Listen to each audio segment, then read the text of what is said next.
1910년 8월 29일 한국은 일제에 의해서 강제로 병합이 되었습니다. 일본의 식민지가 되었습니다.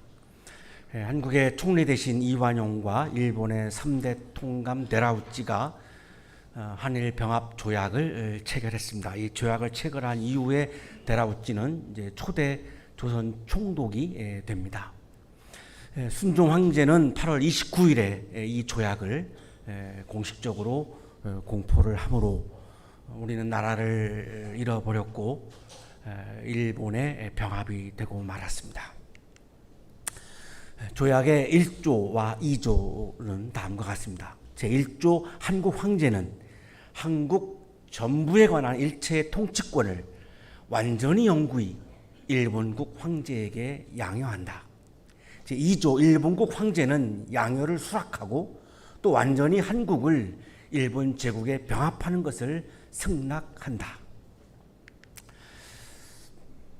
하지만 백성들의 마음속에서는 이 조약을 인정하기는 어려웠습니다. 우리는 독립국가였기 때문이죠. 참고 참다가 1919년 3월 1일 민족대표 33인이 공약 3장에 적시된 대로 질서를 존중하고 공명정대하게 배타적인 감정을 갖지 않고 비폭력 무저항의 마음으로 독립선언서를 낭독을 합니다. 민족대표 33인 중에 기독교인이 16명, 천도교가 15명, 불교인이 2분이었습니다. 이 독립선언서 낭독을 기폭제로 해서 이 만세 시위 운동이 전국으로 퍼져나갑니다. 그 당시에는 전국적인 어떤 시민 조직이 없었기 때문에 유일한 교회가 전국에 이렇게 네트워크되어 있는 조직이어서 주로 교회를 중심으로 독립선언서가 전달이 되었고 전국에 그 선언서들이 이렇게 배부가 되는 그런 양상을 띠게 됩니다. 이 독립선언서를 낭독했던 곳은 태화관입니다. 태화관 중에서도 별유천지라고 하는 별관에서 독립선언서가 낭독이 되었고 현재는 태화 빌딩이 인사동에 세워져 있고 그 빌딩 앞에 이렇게 돌로 유적지임을 이렇게 표시를 해주고 있습니다. 전국적으로 확산되어 가는 와중에 3월 10일 날 평안남도 맹산읍에서 만세 운동을 하는 시위하는 이 군중들 50명을 일제가 죽이기 시작합니다. 그리고 4월 15일 수원에 있는 제암리교회가 있는 마을에 30명을 다 교회 안에다가 가두고 사격을 하고 그리고 불을 질러서 30명 모두가 다 죽었습니다. 어린 아이들이 그 불길에서 이렇게 나오는데 거기에다가 대구도 또 계속해서 사격을 해서 그 아이들마저 죽임을 당했습니다. 불에 탄 제암리 교회의 모습인데 이 사진을 찍어서 전 세계에 알려주신 분이 영국의 의료 선교사인 스코필드라고 하는 그런 선교사님입니다. 민족대표 34인으로 그렇게 불리는데요. 그만큼 한국을 많이 사랑했고 지금 현재 서울의 현충원 독립유공자 무역에 안장되어 있습니다. 서울 현충원에 외국인이 안장되어 있는 분이 총 3분인데 2분은 일제 6.25 참전 용사고 독립유공자로는 유일하게 스코필드 선교사님이 현충원에 안장되어 있습니다. 천안의 아운에서는 15세의 유학당 학생인 유관순이 장터에서 태극기를 나누어 주다가 체포되었고 일제의 악랄한 고문 끝에 옥살을 합니다. 이 장터 현장에서 유관순의 아버지와 어머니 그리고 19명이 현장에서 즉사를 합니다. 유관순은 좌복부와 머리를 칼에 찔렸고 천안 현병대에 구금되었고 공주 검사국으로 송치가 되어서 지방법원에서 징역 5년을 선고받습니다. 그리고 서대문 형문소로 이감이 되었고 옥중에서도 만세를 부르고 너희가 나를 재판할 권한이 없다라고 계속해서 재판을 거부하는 그런 항거를 하기도 했고, 정동제일교회 학생회에 소속되어 있는 독실한 그런 신앙인이기도 했습니다. 이 소녀의 유언입니다. 내 손톱이 빠져나가고 내 귀와 코가 잘리고 내 손과 다리가 부러져도 그 고통은 이길 수 있사오나 나라를 잃어버린 그 고통만은 견딜 수가 없습니다. 나라에 바칠 목숨이 오직 하나밖에 없는 것이 이 소녀의 유일한 슬픔입니다. 이화학당 기도실에서 밤마다 이 소녀는 울면서 기도했고, 스크랜턴 선교사가 왜 우냐고 물었을 때 나라를 잃어버린 사람이 어떻게 울지 않을 수 있느냐고 대답을 하기도 했던 그런 소녀입니다. 1920년 10월 12일 꽃다운 16세를 일기로 이 소녀는 옥사합니다. 한국이 일제에 의해서 강제 병합된 시기는 한국인들이 생명과 문화와 언어와 인권과 신앙까지도 상실한 그러한 어둠의 세계였습니다. 16세의 꿈 많은 소녀 유관순, 나라를 잃어버린 어둠의 세계에서 자신의 꿈을 펼쳐보지도 못하고, 아마도 개인적으로 그녀의 가슴속에도 많은 꿈들이 있었을 것입니다. 16세의 소녀, 얼마나 꿈이 많았겠습니까?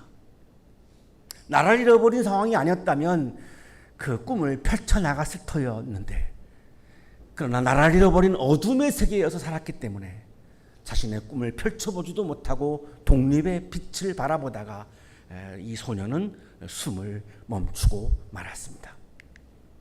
오늘의 성서 일과 본문은 어둠의 세계에서 살고 있는 사람들에게 빛으로 오시는 예수님에 관한 말씀입니다.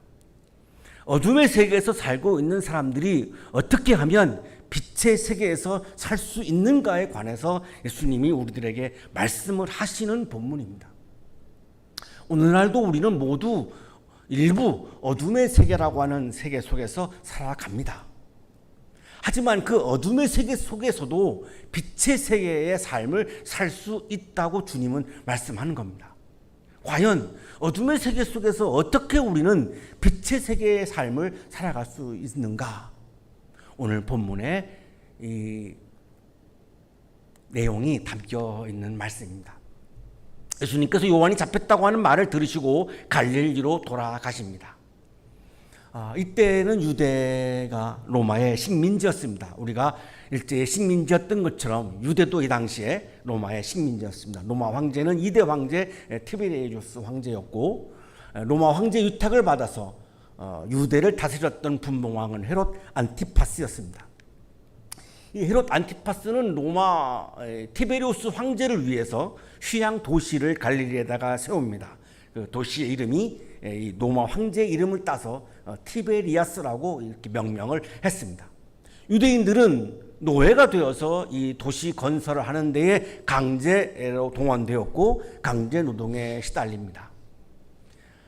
지치고 지쳤던 어둠의 세계에서 삶을 살고 있는 이 노예로 살고 있는 유대인들에게 세례 요한이 나타나서 말씀을 선포합니다. 하늘나라가 가까이 왔다. 티베리우스의 나라에서는 우리가 어둠의 세계에서 살 수밖에 없지만, 그럼에도 불구하고 이 어둠의 세계에서 우리가 살고 있지만 하늘나라가 가까이 왔다.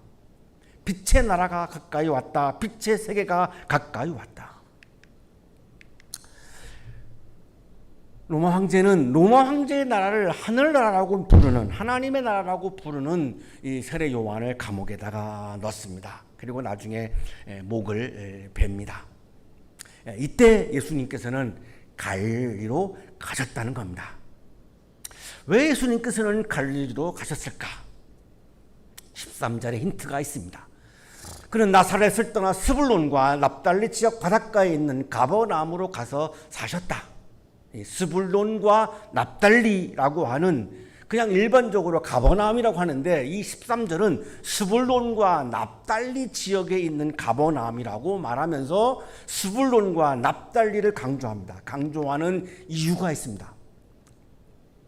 현재 지금 가버나움 지역은 로마의 식민지로 살아가는 어둠의 세계입니다. 그러나 스불론과 납달리는 본래 어둠의 세계가 아니었다는 것을 강조하는 겁니다. 스불론은 야곱의 10번째 아들이고 납달리는 야곱의 6번째 아들입니다. 가나안 땅에 들어갈 때, 출애굽을 하고 가나안 땅에 들어갈 때 12지파에게 하나님께서는 다 공정하게 땅을 나누어 주셨습니다. 스불론에게도 땅을 나누어 주셨고 납달리에게도 땅을 나누어 주셨습니다.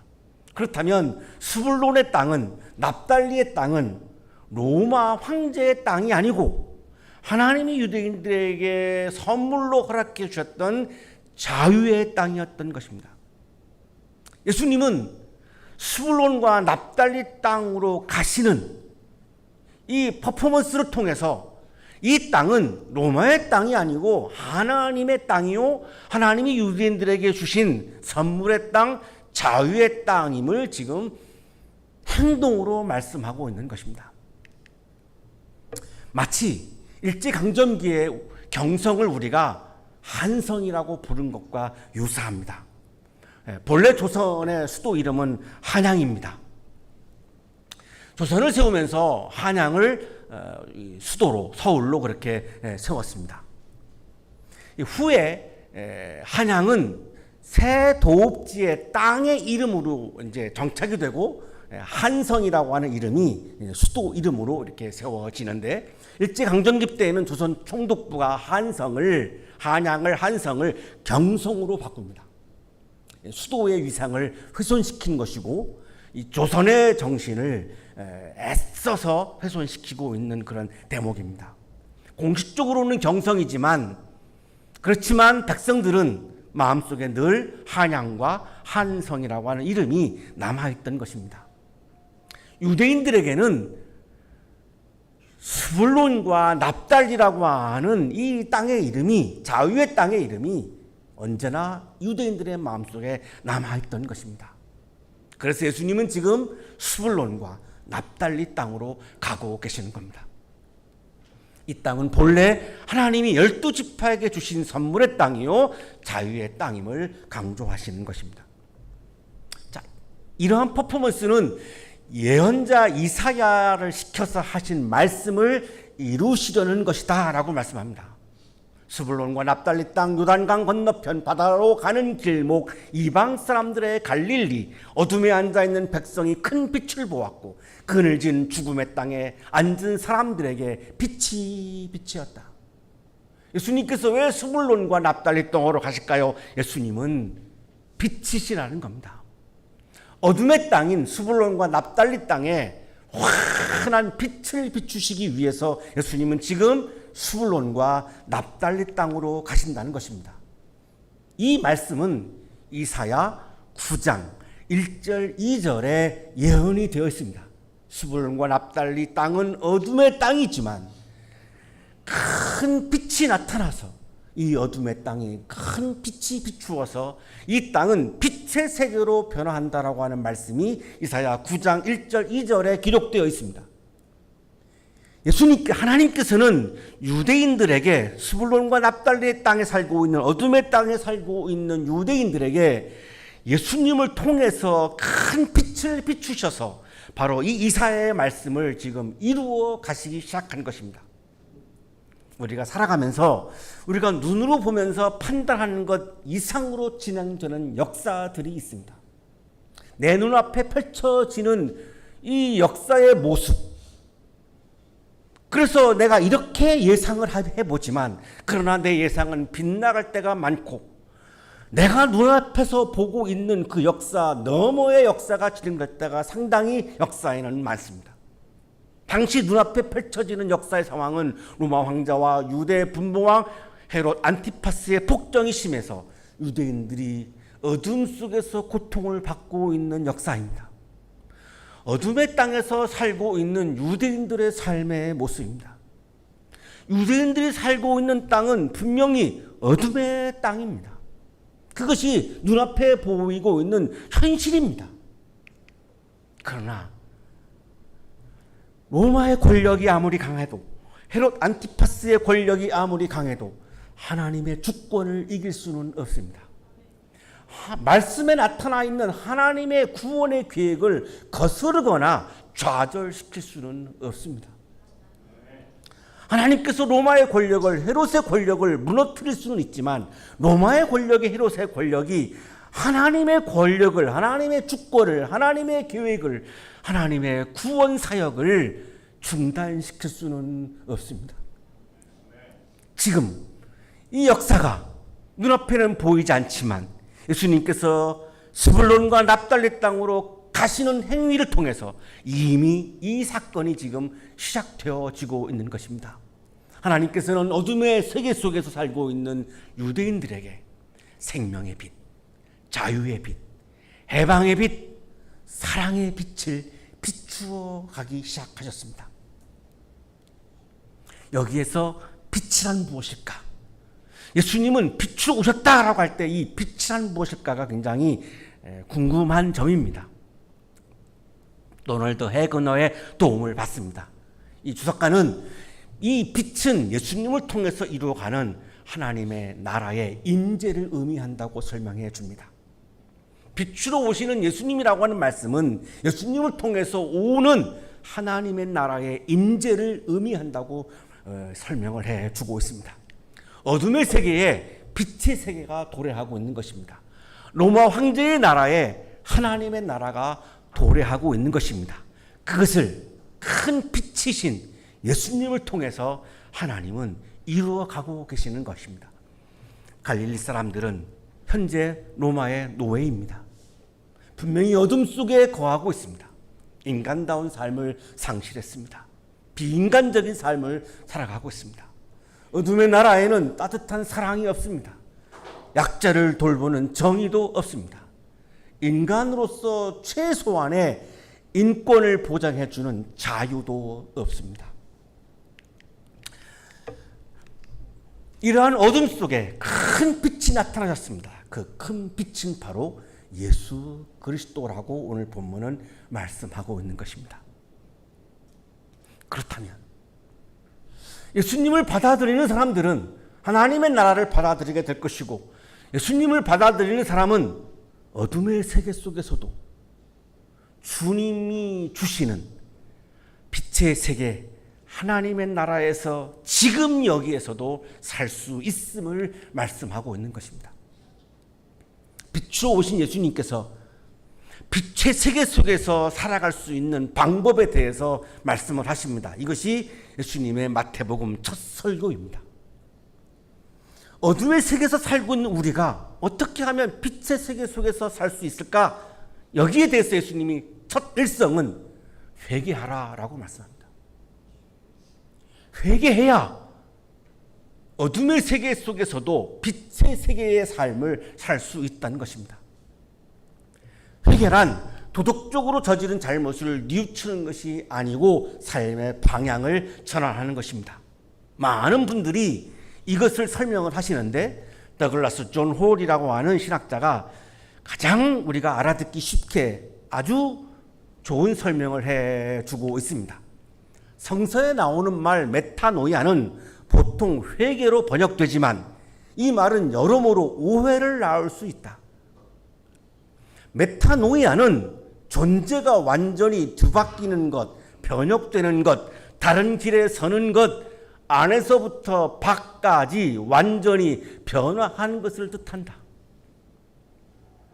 회개하라라고 하는 번역을 하지 않았고 만약에 삶의 방향을 바꾸어라 이렇게 만약에 성서가 번역을 해 주었다면 오해가 없었을 것이라고 이분은 이야기를 해 줍니다. 후회하고 돌이키는 것이 아니라 우리들의 삶의 방향을 바꾸라고 예수님을 말씀하는 것입니다. 지금 내가 바라보고 있는 나의 시선을 바꾸라고 말씀하는 겁니다. 현재 나는 무엇을 바라보고 있는가? 내 시선은 무엇에 집중하고 있는가? 지금 나는 무엇을 추구하고 있는가? 돌아보라는 겁니다. 자, 돌아보고 그 나의 삶의 시선을, 나의 삶의 추구를 하나님으로 바꾸라는 것입니다. 그래야 하나님의 나라에서 살 수 있다는 것입니다. 당연한 것이죠. 하나님을 바라보지 않는데 하나님의 나라에서 살 수 없는 것이죠. 내가 욕망을 바라보는데, 내가 이기적인 세계를 바라보는데, 내가 정죄하는 삶을 바라보는데, 내가 배제하는 삶을 바라보는데 하나님 나라에서 사는 것은 불가능한 것이죠. 내 삶의 환경이 어둠의 세계에 있지만, 그 어둠의 세계에서 내가 발을 디디고 있지만, 눈을 들어서 하나님을 바라보는 사람은 그 어둠의 세계에 발을 디디고 있지만, 그 사람의 삶은 하나님이 다스리시는 사랑과 정의가 충만한 빛의 나라, 빛의 세계, 하나님의 나라에서 살 수 있다는 것입니다. 이것이 예수님의 첫 설교입니다. 다시 말하면 복음의 핵심이고 기독교의 핵심입니다. 큰 빛으로 오신 예수님은 삶의 방향을 하나님을 바라보는 삶으로 바꾸라고 말씀합니다. 하나님이 말씀하시는 세계로 들어가라는 것입니다. 욕망의 세계를 떠나서, 내 고집의 세계를 떠나서, 내 자아의 세계를 떠나서, 교만의 세계를 떠나서 하나님의 세계로, 하나님의 말씀의 세계로 들어가라는 것입니다. 그 하나님의 말씀의 세계에는 이미 하나님의 나라가 존재하고 있다는 것입니다. 어둠의 세계가 아닌 빛의 세계에서 살기 위해서는 삶의 방향을 바꾸어야 빛의 세계의 삶, 하나님 나라의 삶이 시작된다는 것입니다. 왜 예수님은 삶의 방향을 바꾸라고 하는 것을 그렇게 강조하실까요? 그리스도 성서에는 회개하라고 하는 말씀과 하늘나라가 가까이 왔다라고 하는 이 말씀 사이에 가르라고 하는 접속사가 있습니다. 왜냐하면이라고 하는 말입니다. 회개해라. 왜냐하면 하늘나라가 가까이 왔기 때문이다. 이런 의미입니다. 그리스도 성서 4장 17절의 원어 본문은 회개해라. 왜냐하면 하늘나라가 가까이 왔기 때문이다. 이제 하나님이 통치하시는, 하나님이 다스리시는 하늘나라, 하나님의 나라가 이미 도래했기 때문에 우리는 로마 황제를 바라볼 것이 아니라 하나님을 바라보아야 한다. 그러면 내가 로마의 나라에서 발을 디디고 있어도 내 마음의 세계는, 내 영적인 세계는, 내 정신적인 세계는 이미 나는 하나님의 나라에서 살게 된다. 그것은 어느 누구도 빼앗아 갈 수 없다. 가까이 왔다라고 하는 말씀은 그리스어 엥기켄을 번역한 말입니다. 현재 완료입니다. 하늘나라는, 하나님의 나라는 미래에만 존재하는 것이 아니라 이미 현재 완료되었음을 말씀하고 있습니다. 예수님이 여기서 말씀하시는 하늘나라는, 하나님 나라는 종말론적인 하나님의 나라를 포함하고 있지만 현재적 하나님 나라도 포함하고 있는 의미입니다. 만약 예수님께서 말씀하시는 하늘나라가 그동안 우리가 믿어왔던 것처럼 죽어서 가는 천당만을 의미한 거라면, 지금 예수님은 로마의 식민지에서, 로마의 노예로 어둠의 세계에서 살고 있는 유대인들에게 죽음을 말씀하는 것이 되어버리고 맙니다. 노예가 사는 것이 힘드니?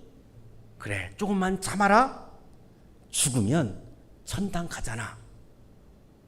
그렇다면 예수님은 현재 사람들의 고통과 절망을, 아픔을 외면한 분이 되어버리고 맙니다. 그렇기 때문에 예수님이 말씀하시는 하늘나라는 죽어서 가는 하늘나라 일수가, 죽어서 가는 하나님 하늘나라만 일수가 없습니다. 그건 예수님을 모독하는 것입니다. 어떻게 예수님이 비겁하게 힘들어하는 사람들에게 조금만 참아 죽으면 천당 가잖아, 이렇게 어떻게 예수님이 말씀하셨겠습니까? 그들의 아픔이 예수님의 아픔으로 엄청나게 다가와서 온몸으로 고통스러워하시는 예수님이신데, 죽어서 가는 하늘나라와 함께 지금 여기에서 하늘나라의 삶을 살 수 있다고, 하나님 나라의 삶을 살 수 있다고 지금 말씀하고 있는 겁니다. 빛의 세계에서 살 수 있다고 말씀하는 겁니다. 그래서 마태복음 기자는 예수님은 큰 빛으로 오신 분이라고 지금 강조하고 있는 겁니다. 하늘나라는 하나님 나라와 같은 의미입니다. 유대인들은 하나님이라고 하는 호칭을 함부로 사용하는 것을 꺼려했습니다. 그래서 하나님을 대체한 용어 중에 하나가 하늘이라고 하는 용어입니다. 하나님 나라를 하나님이라고 하는 용어를 호칭하기가 꺼려지니까 하늘나라로 대체해서 부르는 것입니다. 제가 이스라엘에 성지순례 갔을 때 독특한 차를 하나 보았습니다. 란트라라고 하는 차였습니다. 보니까 한국 차입니다. 에치사에서 만들어낸 한국 차입니다. 내가 아무리 생각해봐도 에치사에서 만들어내는 란트라라고 하는 차는 한국에서 본 적이 없습니다. 하루 종일 고민을 했습니다. 저 차가 도대체 무슨 차이지? 밤에 팍 떠올랐습니다. 아, 엘란트라에서 L자를 뺐구나. 왜? L은 하나님을 의미하기 때문에 이스라엘에서 L자를 썼다가는 차가 안 팔릴 것 같으니까. 감히 차에다가 하나님의 이름을 쓰냐고 이스라엘 유대인들이 반발해서 안 팔릴까봐, 야, 에치사에서 정말 지겹게 L자를 빼고 란트라라고 했구나. 그게 맞는지 안 맞는지는 모르겠습니다. 에치사에게 문의해봐야 되는데 제가 저녁에 떠오른 그 깨달음은 그런 거였습니다. 그 정도로 유대인들은 하나님을 직접 호칭하지 않습니다. 그래서 하늘나라는 하나님 나라와 같은 의미고 구스파스 달만이라고 하는 성서 주석가가 이거를 아주 쉽게 우리에게 설명을 해 주고 있습니다. 하늘나라, 하나님 나라는 하나님께서 다스리시는 나라입니다. 사랑과 정의가 충만한 빛의 세계입니다. 어둠 속에 큰 빛으로 오신 예수님은 하나님께서 다스리시는 나라, 사랑과 정의가 충만한 나라, 하나님의 나라, 빛의 세계를 시작하셨습니다. 지금 여기에서 우리가 살고 있는 여기에서 시작하셨습니다. 이것이 어둠의 세계에서 살고 있는 우리들에게는 너무나 기쁜 소식이고 굿뉴스이고 바로 복음이고 이것이 복음의 핵심입니다. 플라톤은 국가 제7권에서 동굴의 비유를 이야기합니다. 사람들이 동굴 안에 있습니다. 동굴 안에 있는 사람들은 모두가 동굴의 벽을 바라봅니다. 사람들의 뒤에서는 불이 켜져 있습니다. 그러면 벽에는 스크린처럼 그림자들이 이렇게 나옵니다. 동굴 안에 있는 사람들은 동굴의 벽에 비춰지는 그림자들을 봅니다. 그러나 그들은 그 그림자가 실제라고 믿습니다. 우연히 한 사람이 동굴에서 나오게 되었고 세상 밖으로 나갔습니다. 태양을 보았습니다. 빛을 보았습니다. 그림자가 아닌 진짜 빛을 보았습니다. 그는 진리를 알게 됩니다. 그림자를 실제로 여기는 그 사람들이 불쌍했습니다. 다시 동굴 안으로 들어갑니다. 사람들에게 동굴 밖으로 나가면 빛을 볼 수 있고 그 빛의 속에, 그 빛 속에 진짜 진리의 세계가 있다라고 이야기를 해줍니다. 사랑하는 한양 가족 여러분, 큰 빛으로 오시는 예수님을 바라보는 사람은 하늘나라 하나님의 나라를 받아들이고 지금 여기에서 어둠의 세계에서 살고 있지만 지금 여기에서 하늘나라의 삶을, 하나님 나라의 삶을, 빛의 세계의 삶을 살아갈 수가 있습니다. 그러나 어두운 욕망의 동굴, 독선의 동굴, 혐오와 배제의 동굴에 갇혀 있는 한 빛의 세계를 경험할 수 없습니다. 하나님의 나라를 경험할 수 없습니다. 어두운 욕망의 동굴, 독선의 동굴, 혐오와 배제의 동굴에서 용감하게 나와서 큰 빛으로 오시는 예수님을 바라보므로 하늘나라, 하나님 나라의 기쁨이 가득한 빛의 세계의 기쁨이 가득한 아름다운 삶을 살아가시는 여러분의 삶이 되시기를 간절히 축원합니다.